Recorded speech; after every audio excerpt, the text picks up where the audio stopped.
I have just come back from having lunch with my dad and Paddy, his lady friend, and they've let me sit in the pub. Can you see? Like the bloody Joker. Oh my god. And not only that, I was off, so I walked out looking like an idiot. Not that people who are off look like idiots. I feel like an idiot when I'm like that. The gin has just nicely taken effect now, and I'm starting to kick in. But, oh, excuse me. I shouldn't talk when I'm yawning. It's very rude. Oh, God, I can't stop looking at this Joker thing. How can anyone take me seriously? Anyway, I'm sitting down because I'm still a bit Bambi-legged. What's that bit of hair doing? Oh my bloody hell! Oh my god, Deborah, you need to do my roots if you watch this. Anyway, I'm digressing again.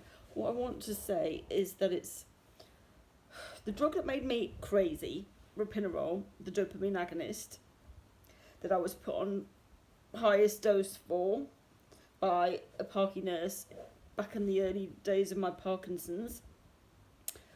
A drug that is likened to being on crack cocaine and ecstasy, makes you high as a kite, live in a fog, impulsive disorders, sold as a sex drug on the black market, more toxic than chemo, you name it.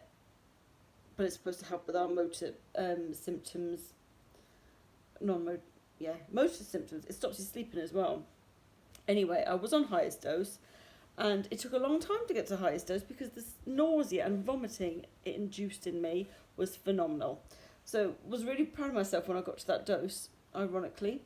But now, coming off it, you can't just come off it because it makes you so ill. A couple of times, like last week, I ran out, and the cold turkey, sorry, I'll do it this way when the arm's sore. The cold turkey was just horrific. And it doesn't just last for a few hours. I had leg cramps, dystonia, brain fog, emotional upset, couldn't sleep, palpitations, all the rest of it. It's horrendous. So when you're coming off this drug, which I am intending to do, you have to come off it very, very, very slowly. So I'm now coming down in 2 milligram doses, and I'm now down to 8 milligrams. 12 milligrams is the minimum therapeutic dose, so I'm not really on it for anything other than titrating myself off it completely, weaning myself off. So I do expect to have some fluctuations in my Parkinson's. And this morning, I haven't kicked in. Well, I kicked in first thing, got ready, and then went off. So when I went to meet my dad, I was late, and my dad doesn't do lateness. He's very punctual, ex-army, and he pointed to his watch, and I had to struggle to get my tights on to get my youngest son to take me. So getting there was a bloody ordeal. So when he started pointing to his watch, I burst into tears in the middle of the pub as I'm shuffling along trying to get to my chair.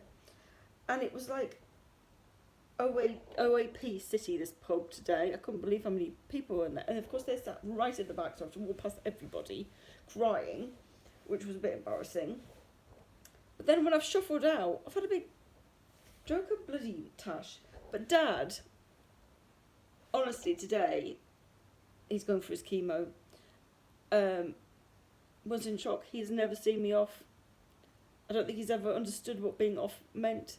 And I've sat there with 2 crab cakes for my lunch, which I wasn't going to have because I'm supposed to be starting the ketogenic diet, which is something else I want to talk about.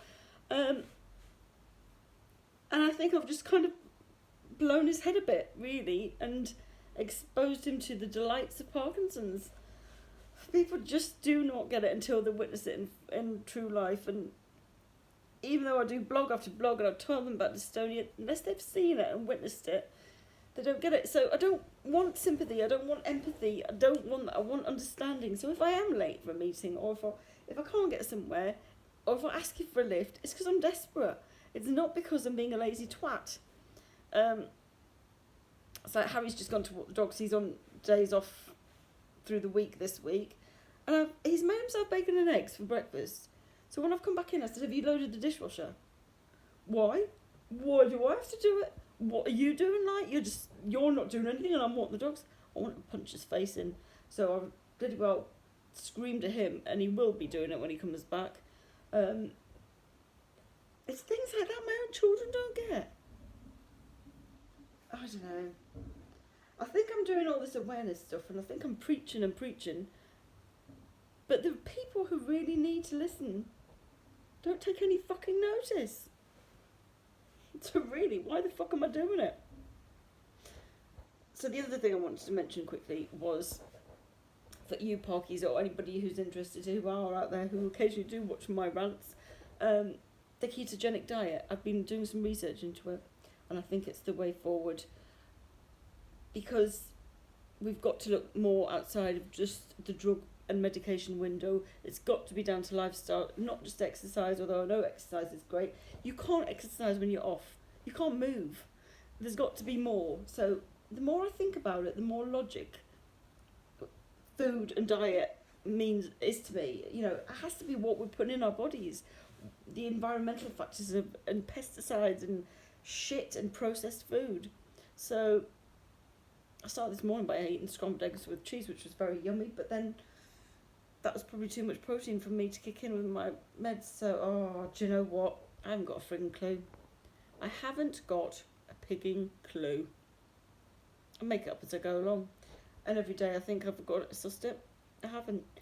But on the good hand, on the plus side even, I've made great strides in stripping the disgusting paint in my bedroom. So every cloud has a silver lining, so they say.